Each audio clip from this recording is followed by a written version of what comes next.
আসসালামু আলাইকুম। এই এয়ারপোর্টটা এমন একটা জায়গা, কাউকে হাসায় কাউকে কাঁদায়, এমন একটা কষ্টকর জায়গা। যারা দেশে আসতেছে তারা খুশিতে আনন্দ করতেছে, তাদের বুক অনেক বড়। আর যারা দেশ থেকে বাইরে যাইতেছে তাদের মনটা অনেক খারাপ।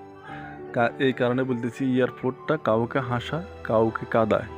তো এমন একটা জায়গাতে এসেছি আমি।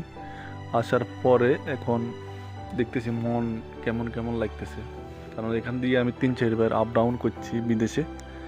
এখন তো দেশে আছি, আবার প্রয়োজন হলে ইনশাল্লাহ যাব। তো পরিস্থিতিটা এমনই, এয়ারপোর্টটা দেখলে মনটা কেমন কেমন লাগে, ভাব লাগে। কারণ এই দেশ মাতৃত্ব সারি আরেক দেশে যাইতে হইলে কতটা কষ্ট, এটা একমাত্র প্রবাসী ছাড়া আর কেউ জানে না। যারা দেশে আছেন তারা তো কখনো অনুভবই করতে পারবেন না কত কষ্ট এখান থেকে যাওয়াটা। দেশ মাতৃত্ব পরিবার ছেড়ে যে বাইরে যাওয়াটা কত কষ্ট। তো সবাই ভালো থাকবেন। আসসালামু আলাইকুম, আল্লাহ হাফেজ।